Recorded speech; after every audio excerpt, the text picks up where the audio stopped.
Hey, hello, and welcome back to the All of Us podcast.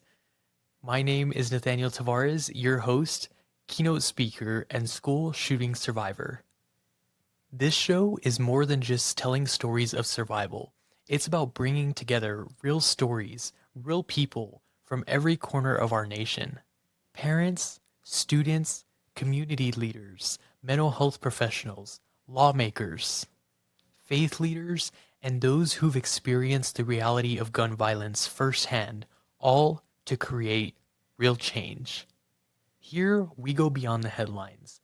We talk about the human side, the struggles, the hopes, and the ideas that can help move us forward. Our mission is simple but urgent: to start the conversations that explore real solutions to ending gun violence in schools and communities all across America, and to give listeners the tools and resources to be part of that change.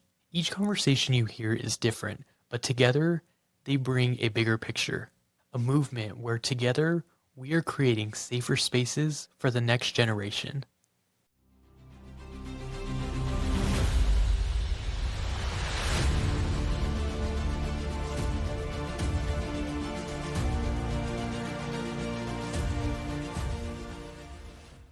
We have a super special guest here with us today, and I don't want to say too much because I want to allow her to say everything from her perspective and really just tell her own story, because she tells it in such a way that is so much greater than what anybody else can understand.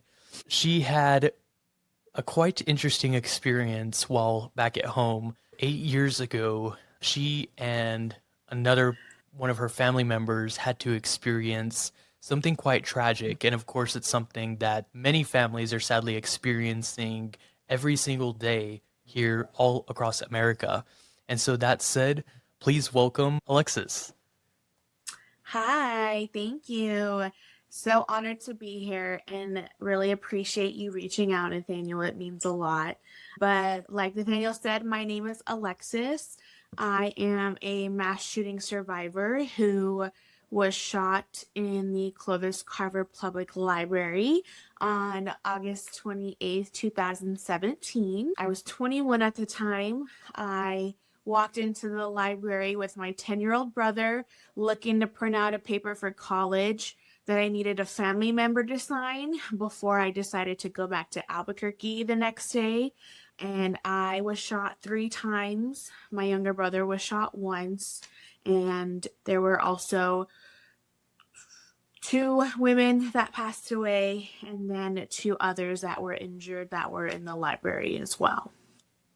So sorry that you had to go through this. I mean, there are so many different stories that people are able to tell relative to surviving mass shootings, right? Uh, Yeah.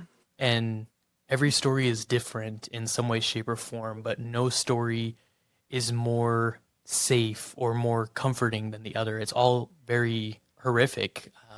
Yeah. And I think what a lot of people don't realize these days, because of how often it happens, is how serious this problem is.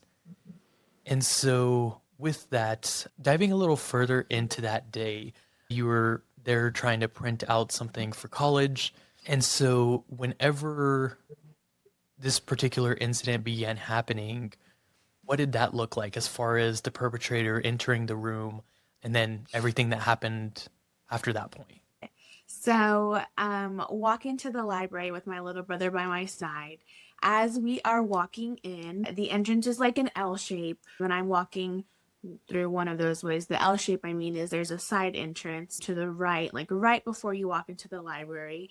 We walk in, my little brother's like, Lexi, give me your phone. My phone's dead. And he really didn't want to join the library trip with me, but he was like, I just picked him up from school. So I was like, fine. I give him my phone. We're walking in. He's like, I gotta go to the bathroom. And I'm like, okay, well, give me my phone back. No. Okay, well, don't drop it. Okay. So he goes to the bathroom, takes my phone with him. I'm standing in the lobby still. As I'm standing in the lobby, somebody walks in from the side entrance, ends up being the shooter. He walks in from the side entrance. We make eye contact. He walks to look into the library. He turns around and he walks into the bathroom with my little brother, Noah. A couple of moments later, Noah comes out. He takes a drink of water at the water fountain, and we walk into the library. As we go to the library, I'm starting to take out my ID card so that I can check out a computer.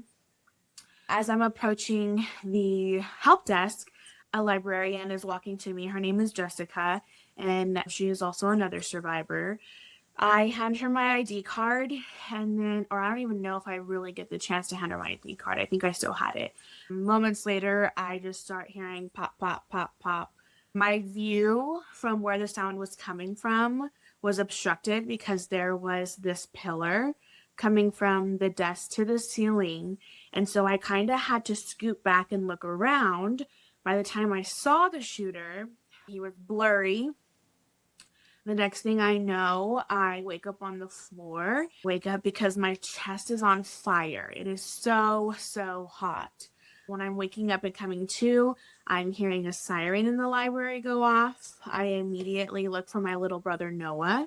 And when I look for him, he's crouched down and kind of like in a shock, stun moment. I tell him he has to lay down. We have to pretend like we're dead. As he's coming to lay down, he sees that he's been shot in his hand and he starts freaking out. Like, Sissy! And I'm like, I'm so sorry. We have to be quiet. We have to act like we're dead. At the same time of trying to calm down my little brother, I'm self-assessing. One, I feel my chest is on fire. I lift it up and I see that there's blood on my shirt and on the carpet. Then I'm trying to move my legs and they hurt, but I'm heavy. I'm 1,000,000 pounds is really what it feels like. I'm looking around. There's one of the victims on the floor near us. Other than that, I couldn't see anything because there was a table near us that had free books laying on it, and that it also had a table cover on it. So being on the floor looking up, I couldn't see anything, and I'm hearing the shooter continue to yell and cuss and shoot in the back of the library. And where he ends up being is there's that table of free books, there's a round circulation desk, and he's right on the other side of that. So really not that far from us at all. The only thing I know how to do is pray. I realized I couldn't get up and run. I knew that I had my little brother with me and he was also injured. I look for my phone. It's on the other side of my little brother playing one of his YouTube videos or games or something. So I also instantly thought oh my gosh, if the shooter hears that, he's going to come back, see that we're alive, maybe really make sure that, we're dead. I couldn't get it. He couldn't get it. Didn't want him to move. In total, we were in the library, I think 7 or 8 minutes before law enforcement arrived. But I can tell you that felt like a lifetime. At some point of laying on the ground there, I started to hear pitter patter on the carpet running towards us. Again, I couldn't see who or what it was, so I had to tell my little brother to be quiet, put his head down, act like we were dead, don't move. And whenever somebody ran out, they ran out after that, something dropped on my face. Realized it wasn't the shooter, obviously it was people running out. After that, somebody from outside came in and it ended up being a man looking for his wife and son that were in the library. He was on the phone with the police and I look up at him and I'm like, please, please, please help us. We've been shot. And he's just like, okay. Help's on the way. And he continues towards the back of the library where the shooter is. And then a few minutes later after that, the police arrive with huge rifles, and I'm talking 6 of them right away walk in. When they walk in, they say, how many shooters? What are they wearing? How many shooters? What are they wearing? And I saw one shooter, from what I can remember, he was wearing a black shirt, denim pants. They're yelling at him to get the F down, get the F down. At the same time, a police officer comes over to just kind of safeguard Noah and I. Another one goes to help one of the librarians that was injured. and sadly passed away. After a few moments, they end up saying, they have the shooter apprehended while they're still going throughout the library, but they allow Noah and I to sit up. When they allow Noah and I to sit up, Noah let out the most heartbreaking cry that I will never forget, of just, all that fear and terror that he had been holding in ever since realizing that we had been shot. And the police start taking him out. They carry him out. I have him take my phone so he has a way to call our parents. Myself, he's like, can you get up? And I'm like, no, I can't. By this time, when they help me turn over, I see 2 little holes on each of my legs, on my knees. And then, like I said, I had been shot in my chest and I had blood on my shirt. I never looked under my shirt, and I'm thankful I didn't, because come to find out that there was a huge hole there, and I think that obviously would have sent me over and freaked me out, but I never did. But I just know I was in pain, and I was like, I can't get up and move. He's like, okay, well, I can't carry you by myself. And I was like, okay. I look around and I'm like, get me out of here, I see that there's a wheelchair, and I'm like, hey, there's a wheelchair. Can you please put me in the wheelchair and get me out of here? And he's like, okay. He gets another police officer. They help lift me in the wheelchair, and they take me out to the ambulance at that point. In the ambulance, they start taking my clothes off, cutting it off. They start looking for entrance and exit wounds and saying them out loud. They notice an entrance and exit wound on my right knee. On my left knee, they only notice an entrance wound. And then in my chest, they say entrance wound. And he's like, I can't tell if this is an exit wound or not. What ended up happening is I was shot with 3 different bullets. One in my right knee that entered on the side and came out through the middle back. One in my left knee that came in at an angle and decided to land itself in my bone marrow, in my tibia, and it fractured my tibia. And then the third one shot me over my heart, ricocheted off my sternum, and blew up on the side of my rib cage. So being, I don't know, the million miles that my brain was running at as they're going through and saying entrance and exit wounds, I'm like, oh no. And they're like, what's wrong? And I'm like, no exit wounds, that means surgery. And I only know that because of watching Grey's Anatomy, that's just what came to mind. But they're like, it's okay. Funny fact, I was embarrassed in the darn ambulance because my undergarments were not matching, and my mom's comments were running through my head were she had this experience too in a car accident and she learned her lesson, and I'm like, lesson learned, Mom. Yeah. Now I know why you said that. So I mean, it's funny because who cares, you know what I mean? Who's thinking about that when you had just been shot? But me, 21, oh my god, so embarrassed, Well, we're in the ambulance. We're on the way to the hospital. If you've ever been to Clovis, drove through it, the roads are awful. So every bump, oh my gosh, it hurts so bad. They're like, I'm sorry, I know. Felt like I couldn't get there fast enough. When they get me to the hospital, they take me out. They take me into one of their triage rooms. They're continuing to help me clean up this entire time. I'm worried about my little brother, so I'm asking, where's my little brother at? They tell me he's here, he's okay, that my parents were with him. And I'm pretty calm. Other than just complaining about the pain that I was feeling, I was pretty calm and composed. A few moments after being in that triage room, they tell me my mom is here. And as soon as she comes in, I lose it. I'm like, I'm so sorry. Where's my Bubba? Where's Noah? Is he okay? And she tells me that, yes, he's okay. They let us know that they're going to air flight me out. So I started taking off my jewelry and giving it to her because one, can't wear that going into surgery. Two, if I was going by myself, just didn't know what was going to happen to it or where it was going to go. So I was giving all of that to my mom. My Mima also went in there and I was still just crying and like really apologetic just because my little brother, was there and experienced that with me. I remember she made a phone call to, or I think my now husband had called her back, then boyfriend, and letting him know that I had been shot. And they were like, hey, we're taking her out now. So she would tell me, hang on, kissed and hugged goodbye. And then they take me out into the helicopter.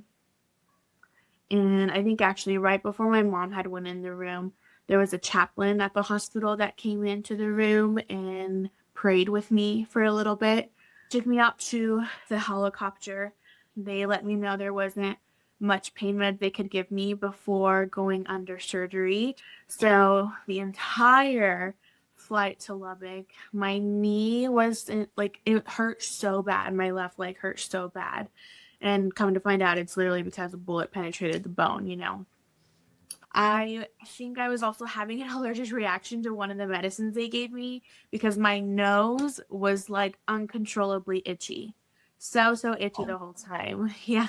And I remember the paramedic in the helicopter was just like laughing with me because I was just like itching it the whole time. And I was like, oh, so itchy. But anyways, that air flight felt like it took forever, but I think in reality it was like 45 minutes, which is normally like a hour 45 drive, from Clovis to Lubbock. So we land in Lubbock. They get me out of the helicopter. They take me into like their own triage room, double the size of the one that was in Clovis. But at this point, there was like 30 people in that room, okay? So there was the head trauma surgeon, of course, and then I'm guessing all of the other people were residency people, and learning. But there's also not another humbling moment is like being full blown naked in a room of 30 people. Oh When yeah. again they're not worried about anything but like just being embarrassed. And it really was the Grey's Anatomy moment playing out in real life of like the emergency room and like what that looks like. But they're just letting me know they're going to do all kinds of imaging and tests, and they let me know that I'm have to go under in surgery. And from that point that they like mentioned that, I was like uncontrollably like trembling. And they're like, "Are you cold?" And I'm like, "No, I'm not cold." And I think it was just being scared. And they asked me, "Well, like, what's wrong?" And I was like, "I'm scared I'm not going to wake up." When they put me under, and they're like, "You're going to be okay. You're going to be okay." And I was just like, okay. And then they take me under. I was in surgery for hours. The next thing I know, I wake up in an ICU room. My now husband was there. A father from a church in Clovis was there. I did my confessional. And my mom was in there. And I was just so like in and out of it and extremely groggy. And my throat hurt, from like the tubes, and super thirsty. And honestly, I was just kind of like in shock. Like, did this really happen? Did this really happen? And I get my phone and I have tons and tons of text messages and phone calls from people. And then I see like the headlines on Facebook, and I'm just really in disbelief that like I just went through that. And so yeah, I'll pause there, but like that's like the immediate experience. Wow. Yeah, that is a lot because up to this point, I don't think I've ever really like heard the full scope of what your perspective looked like. Yeah. And wow, that's wow. Yeah, it's insane, right? Like how does somebody also remember like so many details like that? And here I am 8 years later, but I don't think I'll ever forget them. I just think the weight of like telling them becomes much less heavy, because I remember telling and giving my story to like police officers after the fact, I was crying the whole time through it because you're just reliving the scariest time of your life with them. But yeah, it's pretty intense, and I'm like in disbelief. I still can't believe it. Like, did that really happen? But it really did. Right. Oh yeah. It is hard to believe because it's so unreal, right? Like you don't know it until you're in it, and Mm-hmm. even then it's still like, did that seriously just happen? Like to Yep. me, nobody Mm-hmm. ever thinks stuff like that would happen to me. Like, oh, that won't happen Mm-hmm. in our small town. That won't happen in our nice school or our nice library or this amazing Mm-hmm. community, right? Yeah. Uh, Yep, yes, exactly. that part's just wild. Everything about it is wild. Anyways, with your whole hospital journey, how long were you in the hospital? About a week. So I was limited to my bed for a few days. Then they made me start walking. So I was non-weight bearing on my left leg, but they made me start walking using my right leg with like crutches. And it was the most painful thing of my life because my right leg had also been shot, so it was also recovering from that injury. So I remember honestly being in a lot of pain and crying, and like my parents helping me walk on my right leg, but they're like, you have to get up and move. So I did that. I only had to have that one surgery whenever I first got there while I was in the hospital. So it was just that one surgery, and then, a few days of coming to, and then starting to walk on my right leg again. We were there for about a week, and one of the doctors had told me that like it's going to be scary to leave the hospital, but that I had to, and that my physical injuries were going to heal much faster, much sooner than my emotional ones. And I'll never forget that, because I remember thinking like, what, you know what I mean, because I'm there in the moment and feeling the pain, and you're just like, how could that be possible, because this feels like it's going to hurt forever. But it's really true. So yeah, I was there 1 week. Wow, okay. Yeah, yeah, and you make a great point there when it comes to the fact of like mental and spiritual type of healing, right? On top of Mm-hmm. everything you're already going through physically. Yeah. And so in the days, weeks, and even months ahead from after you were able to leave the hospital, what did those different realms of healing look like for you? So when we go back to Clovis, I'm at my mom's house. Physically, we had to have the hospital come and give me all the tools I needed to be able to use the bathroom. I was in a wheelchair for taking showers, for cleaning my wounds. They started me in physical therapy right away. It took probably 2 weeks before I was able to get in to see a mental health specialist, but I also started therapy right away.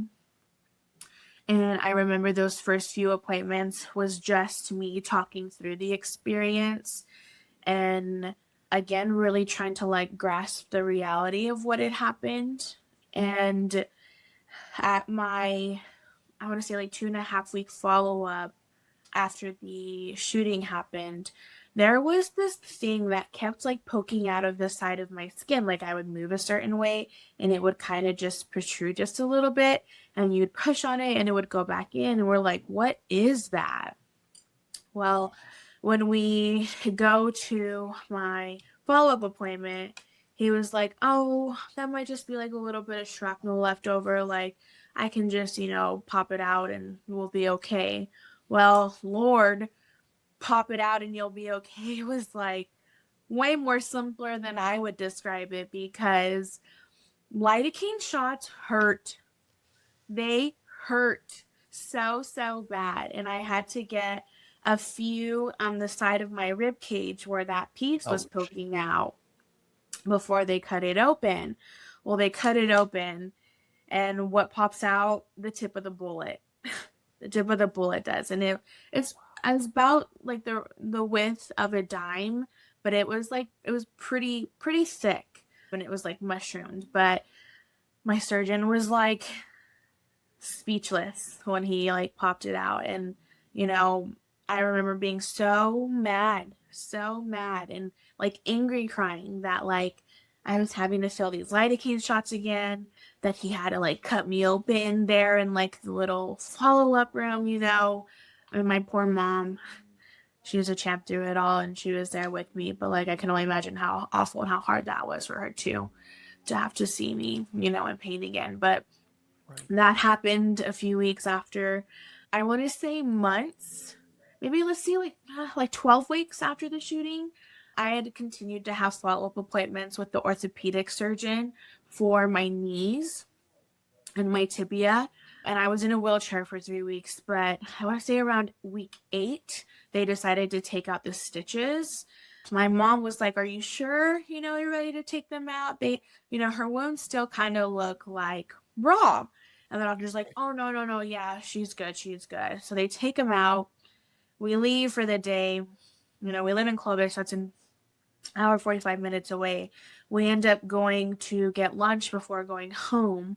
Well, as I'm getting in the car after lunch, I look down and my wounds had doubled, like open, double the size of like what the scab was Oh my whenever they goodness. were sewed shut. And we call the hospital and they tell me like, "No, you need to go back into the emergency room and get them closed." And so we were like, well, just figured we would go to the emergency room in Clovis instead of staying in Lubbock. So we go to Clovis. I get them sewed up, and again, here come those lidocaine shots Oh, all around my knee tops. Yeah, they hurt so bad. But they had to stitch my wounds closed again because it was pretty meaty from oh yeah. how it is gross, but it was exposed and can't have that raw of skin exposed. So that had happened. And then I was in a wheelchair for 3 months. Therapy, I want to say like twice a week is what I was doing in the beginning. And then I was having friends and family coming over to visit. And anytime I saw somebody, I would cry and cry. And it's because I didn't think I was going to see anybody again. And I was just so grateful to see any and everybody. But yeah, I think I had told myself I was going to try to continue with college courses. And so I really did try.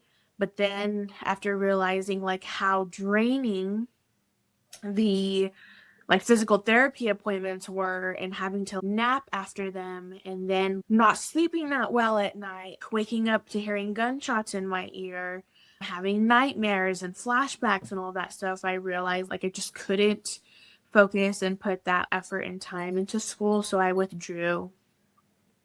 And that was really frustrating to do because, you know, when you're in college, you just want to finish and graduate Oh and yeah. all that good stuff. And I almost wanted to like just pick up where life was at right before that happened, but reality came and got me real fast. I just realized it's okay. It was time to focus on the obvious and continue through that. Yeah, those were like the first few months. However, I didn't stay down too long because the whole reason that I was visiting Clovis as well was because my now husband and I were moving to Colorado from Albuquerque for a career opportunity for him. And so that was me, you know, seeing my family before we made the move. Well, even after experiencing this, I was even more like, heck no, get me out of here. I'm still moving. You know, I'm not staying here. My family, of course, was not a fan of that. They wanted me to stay around family because I was in a wheelchair, for crying out loud. Like, that was just insane. But no, a month after being shot, we moved to Colorado. I started a new job where I work now, still 8 years later, at USAA. They also were really amazing during my healing process because they actually gave me the job offer whenever I was in the hospital. And I was like, "Listen, I'd love to accept this job, but I have to tell you like what just happened." And I remember the recruiter just being like speechless as well, like, "Oh my gosh, I'm so sorry." I was like, "I'd love to accept it, but there is obviously going to be some uh life requirements I need. Like I have all these follow-up doctor's appointments that I have to go to.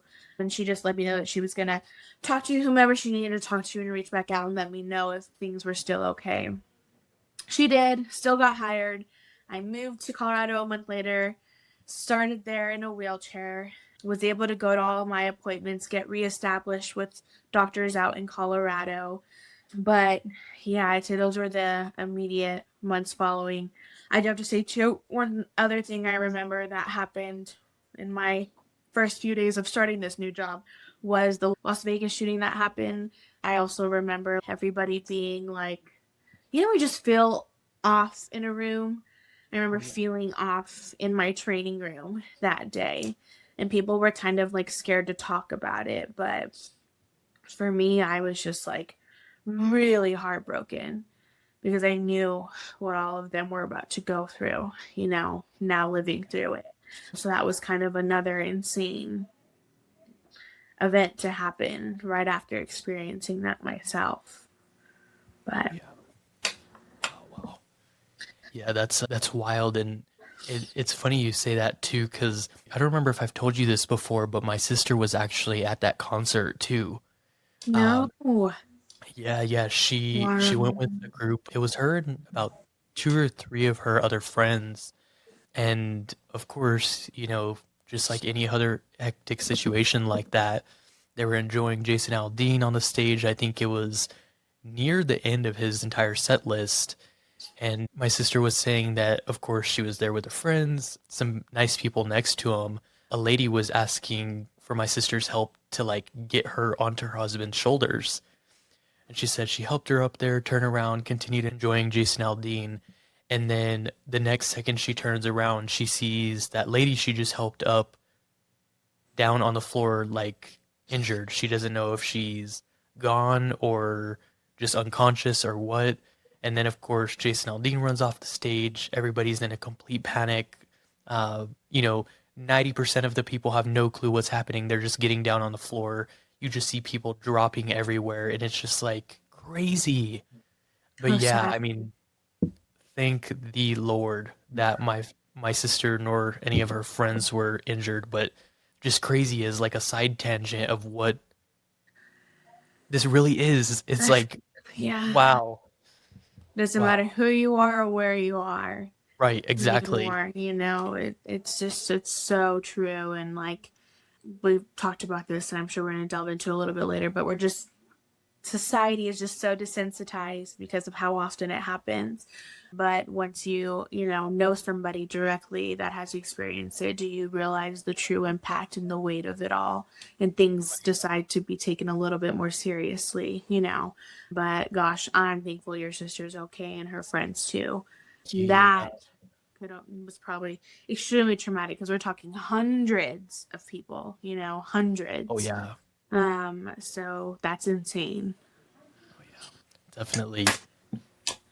We have all survived some crazy stuff, and I'm curious, like as you shared your story and what it's looked like through that specific day, what all happened there, the recovery throughout the hospital, as well as the recovery mentally, physically, emotionally, and spiritually after all of this happened. I'm curious as to how your perspectives have changed on things like safety and faith and the whole nine yards surrounding like safety and faith after surviving something so unimaginable like this. Yeah. So I'll start with faith. And I know that I wouldn't be here if there wasn't a God. Like if God didn't save my life, because the doctors let me know that I was a miracle, that people that walk in there with my injuries do not leave the hospital alive. And that was quite a big reality check. Like I said, the bullet, literally ricocheted off my sternum above my heart. And what makes me like even more have a reality check is the fact that like it didn't pierce my sternum, but the other bullet pierced my tibia, and that's a much thicker bone, than your sternum is. And so I just, yeah, I'm extremely grateful for God. And In the library, when I said I started praying right away, I also had this really weird sense that like we were gonna be okay. It was really, really weird being scared, and terrorized, but also feeling like we were gonna be okay. And as far as I've gotten now, 8 years later, I also know that like I wouldn't be here if it weren't for God. I think in the beginning I was kind of mad at like if there was a God, how could something like this happen? But there's no good without evil. And so I also know that that was more of like the devil's hand than it was God's. And God decided to step in whenever he spared our life. And I am honestly just extremely grateful, and I just like thank God on a daily basis because I know how close I was to not waking up each day, and continuing life. But as far as the safety goes, it's disappointing to know how much things have not changed since mass shootings have been on the rise, or even gun violence. For example, in libraries, like who needs the little gray things when you walk out of the library? Like it goes Right. off like if you steal a book. Yeah. Who needs that for books? We need that for like metal detectors and bag checks. That's really what it should be. Because having a posted sign on the windows outside of a library saying like no firearms allowed does nothing. Same goes for schools. It's extremely disappointing that how things have not changed for most places. Some places, like your middle school, have that whole entrance blocked off, and you have to have your security check and things like that in order to enter. But there's just so many schools that don't have that. I think whenever I was in high school in Clovis, it was an open campus. Now it is a closed campus. So, I mean, it does have the fence around it, but like they're not monitoring who comes and goes. And that high school has different buildings. It's not all connected through hallways or anything like that. So, unfortunately, it's like very easy to be able to walk into one of those buildings if you're a stranger wanting to do harm. And so, I mean, that whenever I was post shooting, I was scared to go anywhere by myself. Anytime I went somewhere, I immediately thought if somebody walked in and started shooting right now, where would I go? Who would get hurt? And that stayed in my mind for many years. And it took a lot of therapy to work past that, and a lot of like exposure therapy. And I also got like a service dog to help me with the PTSD and things like that, to just kind of like, I don't want to say feel safe, but feel like just feel normalcy. Because that's just one thing, like every ounce of safety that I knew was ripped away from me that day. And so I didn't trust anybody or anything. And yeah, like the the best word to describe it all is disappointment in how much things have not improved. Thankful for those places that have, but the majority have not. And mass shootings aren't going anywhere. There hasn't been a solution thus far. So, Right. um, yeah. Oh yeah. And I'm glad you bring that up too, because like you were saying, there's certain types of measures that some places may be taking, but I don't think a lot of these places realize that just doing one extra thing is enough. Like, Right. how in the world could just installing metal detectors, for example, how is that enough? This sign that you mentioned that said like no firearms allowed. Okay, what is that gonna do, right? Some places have taken some incredible measures, right? I mean, sadly, it's not in the best places where, we see it happening more often, such as schools and libraries and churches and who knows where else. But they just don't understand that there's so much more that needs to be done from a Mhm. safety perspective alone, much less who knows how many other factors. There's so much more that can be done in order to ensure that the evil minds of people who are willing to carry out such things as a mass shooting, there's so much more we can do to stop it. Yeah. And so, yeah, I mean, we can go so much further into that here in a little while, but great point there. Which, like we continue mentioning, and we can say over and over again, but people do not understand what it's like to go through something like this until you have gone through it. And so I'm curious as to what you wish people would know and understand about surviving something like this. Yeah. Few different things. I think a first thing that comes to mind is like it's not just the person that was physically injured that gets impacted. It's their significant others, their siblings, their parents, friends, a community. And just simply by like the thought of knowing somebody went through that where you're located, one is it affects people. In addition to that, like those that are closest to individuals that physically, really impact gun violence, seeing their loved one having to live through that experience on a daily basis is extremely traumatizing in itself as well, because they're doing the best that they can to help them feel like okay, but they don't even know how to do that, and much less the person who experienced it doesn't know either. So I think that's a really big thing. It's like my name is Alexis, and like it happened to me, but like my family is scarred for life as well, and my friends and my community.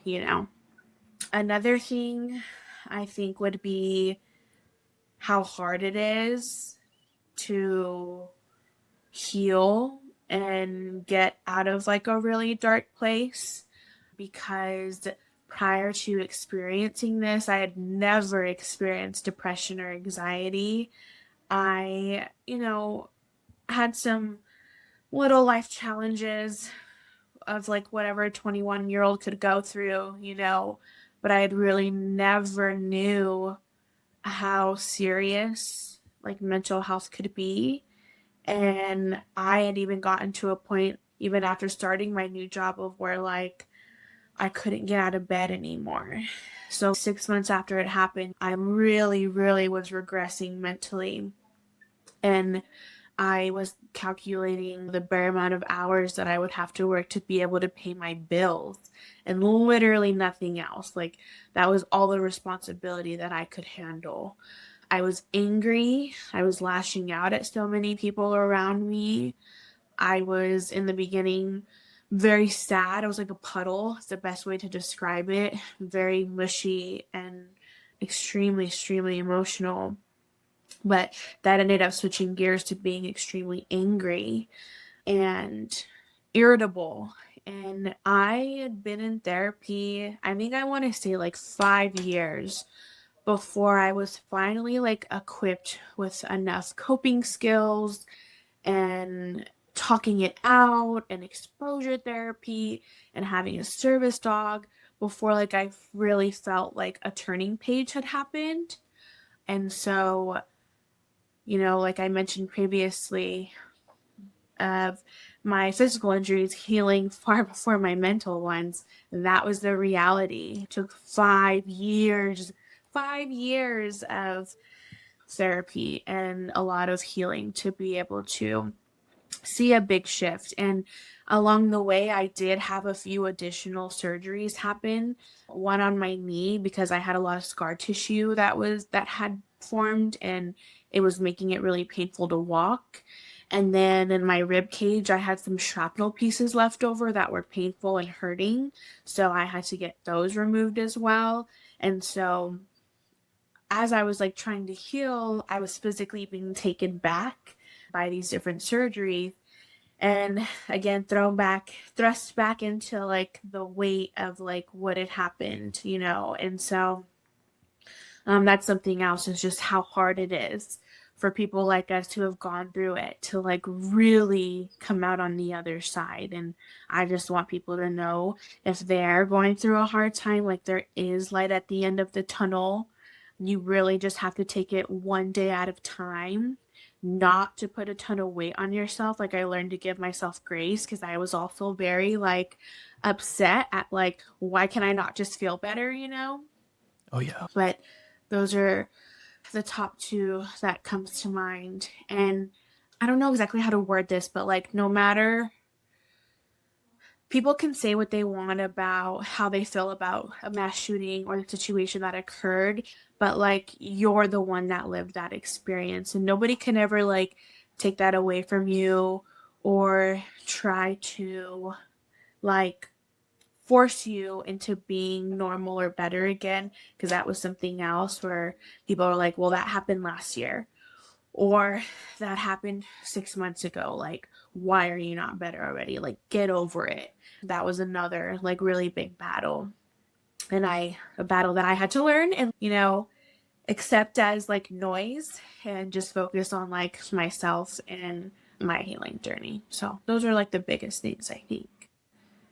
That's awesome that you've been able to especially eliminate that noise. I can only imagine what we're going through many people's minds because that's sadly what society is, right? I mean, every single moment of every day people see somebody and maybe I'm just using a totally random example, but say we see this lady in the grocery store, her hair is not the nicest that particular day. She's Mm-hmm. wearing not the nicest clothes, or Mm-hmm. she's not carrying herself like the societal standard, right? Right. And so now we're thinking like, oh, that person must be on whatever or must be whatever, because we're just assuming what they're going through. And then, like you were saying, oh, your husband left you 6 months ago. Why are you still feeling this way or acting out this way? This person passed away 5 years ago. Why are you still whatever? And we just get so much judgment from every single angle. And thankfully, in the midst of all that judgment, we do have some good people who actually care. And especially, you and I, it seems like we've both been hugely blessed with incredible families Yeah. that bring a lot of that support, but also finding like incredible support throughout the community here and there. Yeah. And so, as we get back into the perspective side of it too, I know you and I had both mentioned already how the fact of these mass shootings happen every single day. And so, with that, I'm curious too, of your perspective, like whenever you see this scrolling through social media or on the news or all the other places that it potentially could be shared, uh, what are your thoughts whenever you see another act of a mass shooting? I think my first few thoughts are just like, oh my gosh, like I feel so sad and heartbroken for the people that experienced it. And specifically those who usually are physically injured by it, because I know just how much it like knocks the wind out of you and knocks you off your feet, and the amount of terror that they're going to be having to learn how to live with. Those are like my first thoughts. Then, it's like usually how many people were affected. I've gone through an interesting journey about like social media and being exposed to like mass shootings happen. Like at first, I can get used to like throw me back into a pit of depression, and I'd have to like log out of social medias and really kind of focus on living in the moments for my mental health because it took me back to those places. Then, I got to a point of where like, oh my God, I have to know literally anything and everything that there is already about this story, even though I knew at the same time the news never has it 100% correct. And I Right. know that through my own story, like Oh yeah. the different ages, the wrong names, like what actually happened, the reason why, like it's actually never truly 100% what happened. You usually have to hear that from somebody who like was there to hear exactly what happened. So I knew that in trying to like investigate and dive deep and figure it out. But that those are my other thoughts. And then Like sometimes I admit to this day, like if I do come across stuff, I do have to again take a step back and focus on living in the moment, because it does have the potential of thrusting me back into depression and re-traumatizing me over and over again. But I think my immediate thoughts and feelings are just like really sad and heartbroken for those people, because they didn't deserve to experience what they have. And I'm always interested to know if they have somebody apprehended or not, if like that person survived, or if they're like deceased, or you know what I mean, were able to get arrested or not, because we know that legal process as well, because I had to live through that, and I know how taxing that could be. And I have said this, I don't there's never going to be an answer or a reason for me that justifies or okays somebody committing a mass shooting or gun violence. And so throughout my legal process, we never got an apology, but I don't even think getting an apology would have made a difference at all. So that's another factor though in looking at mass shootings that happen that like I actually pay attention to also, and like the age of the person. So yeah, it's usually just like sadness, to be honest. It's like my biggest thing after seeing those headlines. Yeah, because from a survivor, like a fellow survivor perspective, it is difficult, right? Understanding like, wow, I I know what they're going through because I too have lived it.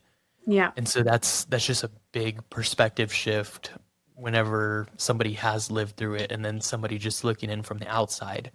Mm-hmm. But yeah, so now as we get into really just like what really assessing what communities such as schools and libraries, right, what they're currently doing and what we wish they could do. I want to see and hear what your perspective looks like as to what schools, libraries, any place that could be affected within a community, what could they do differently compared to what they're doing now? Yeah. I'm gonna be honest, I have not stepped foot in a library ever since that day. I have no interest in going to a library. I have thought about going back to the like Clovis one, just to get my thoughts out and kind of like replay the incident in my head, because like I said, it was so like sudden, and like my view was obstructed, things were blurry, it happened so fast that like I don't know if that could provide some type of closure for me. But I really don't have any interest in returning to a library, because I think the smell also would be like really triggering. So I don't know 100% if libraries have made a change, but I guarantee that that's not anybody's concern. Like they're not thinking about somebody potentially walking in and committing a crime like that, because I haven't heard of anything happening, you know? Like in particular to Clovis, I think they created like a memorial for the librarians whose lives were taken, and that's it. They replaced the patches of carpet where there was blood in the different areas, you know, and that's it. So frustrating again, because like metal detectors, security guards, you not allowing to bring backpacks into those things, because my shooter did have a backpack and he had multiple firearms in his backpack, and he used multiple firearms in there, you know. That's like few things right there that libraries could do. Same goes for schools. Like every student, every faculty member that walks into that building every single day has to go through a metal detector, a back check. I hope there's more mental health programs or like resources to just check in with students periodically, whether there's somebody who does have a history of, you know, being problematic as far as like talking back to teachers, creating interruptions in classrooms, you know, not having the best home life, like even the students that don't show any of those symptoms, like if they're also being checked in on, and like a one-on-one and like safe place for somebody to be able to disclose those types of things. Those are things that I think would help just a little bit because through, my experience, my shooter supposedly was suffering from depression really, really bad and suicidal thoughts, and had mentioned multiple times to different people, wanting to hurt other people. He was instigating fights in school. Like he was suspended from school that day and, was walking to the school to commit the shooting, but ended up leaving his house too late. So, like, he decided to walk into the next public place that was available to him. So, I think it doesn't matter who you are. I think all students and should be checked on regardless of anything that they may be showing as like symptoms or not. But yeah, I think those are the things that come top of mind. Because, like, how else do you get firearms? You know what I mean? Like, past Right. the naked eyeball. You can't, somebody just sees it out in the open, like, they're going to get red flagged, you know what I mean? But if you conceal them, you're going to get them a lot farther and where you want to get them to much easier. It is insane how little places truly do anything, even after crazy tragic events like this. I know you were saying, like, especially for the two amazing women who sadly passed away the same time your incident was happening, and Yeah. now we get like some memorials, or maybe a day, a year from now, right? The 1 year after it happened, we're going to take a look back at this horrific day, and maybe you'll get featured on the news as like the survivor of this, or we're remembering these people. And it's like, okay, cool. That's all fine and dandy, but what are you doing to make sure it doesn't happen again? Now we have the perspective shift from what we used to have, where we're like, oh, that would never happen here. But now that it's happened here, it's like, oh, that won't happen here again. Right. It's like, okay, then what's going to happen when it does happen again? Are we just going to continue these memorials and these Cycle. days of remembrance and whatever else? You know, Yeah. it's tough. It really is, because we have so many people from, again, many backgrounds, different experiences in life, as well as many professional backgrounds too, right? So you'll have mental health professionals, they understand what could have potentially went on in, a shooter's mind, right? Mhm. But now they're like, okay, we've got to integrate maybe like this awesome reporting system. Okay, so this reporting system may look something like, anytime you're feeling a certain emotion where you may want to hurt yourself or someone else, call this helpline or message this particular chat room. Completely confidential, right? But cool. Now we've got this awesome reporting system within this community. But then a couple months from that point, now we have a school shooting or a particular incident within our community where this 15-year-old shot this 19-year-old, and now the 19-year-old's dead. The 15-year-old has been apprehended. Move on with life. Yeah. Okay, so next thing we've got to do, now we're doing our memorials, days of remembrance, whatever the case may be. But now we bring in, say, law enforcement. The law enforcement within our community, they're suggesting that we need to staff 2 to 3 more resource officers in this particular location. Cool. So now we've got these 2 to 3 more. It just goes on and on, right? Like I could go on But with that for days. yeah, and like the follow up seems to be missing even after like the initial, changes or resources are like implemented. And so like it really is like a wave effect and it continues on. But like, I mean, at least if you start somewhere, you're starting somewhere. Exactly. Which that is, interestingly enough, but something that, a community should be thankful for, right? The people who Yeah. do go out and take action. Because there's not many people out there that are willing to go out there and take action. And it's understandable from many different perspectives too, right? Especially like from our perspective, we understand the fear. We understand the fact of having to have to build up that courage to want to step out and say something and do something and act on it, Yeah. right? So Yeah. it's crazy to look at it from that perspective, but definitely much needed for Yeah. sure. You bring up a good point though, is like that was like a really true fear of mine of like being a surviving witness. It's like his family, feeling some type of way about me because like I saw him do those things and I'm sharing what I saw, and I'm the reason that like there's proof of like what he did. But that was like a whole other obstacle that I had to go through with the legal process and even afterward of like his family not seeking out me and my family and to one extremely irrational thoughts, right? Like, no, his family not going to do that, but like that's where a victim's mind goes, and it's very real and it's very scary. But no, that was like a really much you saying that reminded me of that, and so like the fears in more ways than one.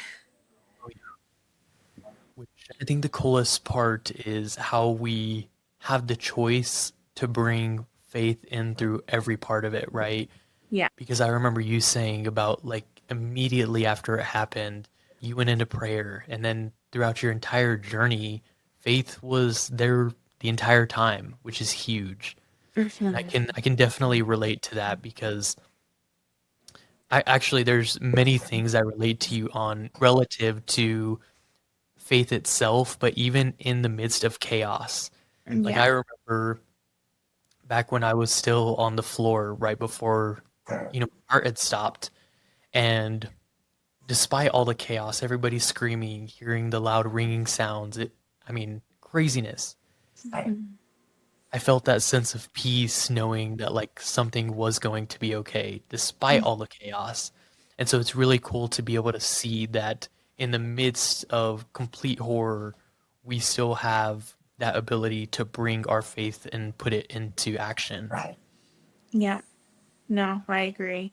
And it's odd, but I mean, if it's what happened in your incident, what happened in mine, that like people need to hear to know that like he's out there, then like so be it and let it be, the experience or message that they need to just feel a little bit more of it. For sure. Which, as we transition into the fact of just understanding and helping people also understand how often this is truly happening, that's one thing that would be awesome for people to realize. Like that, despite your, religious beliefs or whatever the case may be, just understanding that anything is possible, right? Yeah. Which for you and I, that's the faith portion of it is a complete different story, right? Because we've been able to apply our faith in a completely new way. Yeah. And so with that being said, all of these shootings that continue happening every day in communities, big and small, all across America, there are so many different ages within childhood that these kids are experiencing these things still, from elementary schools all the way into collegiate level age, right? Yeah.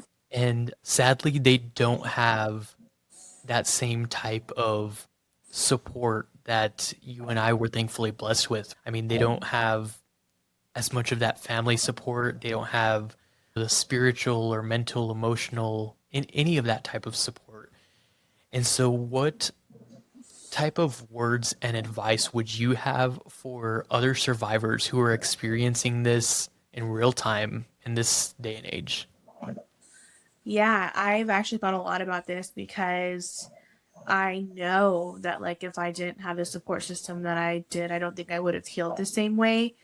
And like you're saying, not everybody is blessed enough to have like the support system that we do. So I think a passion of mine sometime down the road, I'd love to have like a nonprofit that specifically helps people who experience trauma to kind of give them a pathway of like healing, of just like different things that we did, that slowly added up to get us to like where we are. But I think the biggest pieces of advice is just like, it's okay to ask for help, because I think that was something else that I struggled with when I said like 6 months later I started to really hit like, I think 6 to 8 months I really started to hit some regression points, and realizing that like I couldn't ignore the fact of what happened, and I had like, it was okay to feel those feelings, but after like I felt them, having some coping skills of how to deal with them is like what made the difference for me. But that it's okay to ask for help. It doesn't make you any weaker. It doesn't make you any more of like a victim. If anything, it makes you stronger, because that is the harder thing to do. The harder thing is to ask for help. I say to give yourself grace, because you're not on anybody's timeline but your own. And even then, like, there's so much that's out of like your own personal control. I'd say, like, let this echo in your head, because at one point I rolled my eyes when I heard it, but like now, like, I get it, and there really is light at the end of the tunnel. Stick to focusing on one day at a time. Know that just because it's happened to you once, it doesn't mean it's going to happen to you again, because that was another fear of mine that was in my head for a really long time. And I say to like reach for the stars, because even after going through what I've been through, like, there's nothing that I can't achieve if I like put my mind to it. And I know like life is too short to even hold yourself back from that potential or from those possibilities. So that's another thing, to like keep dreaming and keep going for it, because you're worth it and you can do it. I love that. That's incredible. And as we close this out fully, if you could speak directly to students, parents, guardians, and really just community leaders, from your perspective, your story, what advice would you give them to preventing a tragedy like yours from happening ever again? Mm, I think that I would say to take mental health seriously. If you see a red flag, go to the proper channels and resources to make sure everybody is aware of it, and then work on trying to like improve those red flags. And I think also having a conversation of what to do in these types of incidences would help a ton, because my dad is retired Air Force, and their words echoed in my head that day. And it was either like, you either, get up and run and hide away, or you lay there and act like you're dead. And those were the two things that came to mind, and I was left with one of those. And I think it's what's help us, survive that day as well. But having these hard conversations, knowing that like everybody's entitled to a bad day, but like a bad day doesn't mean a bad life. And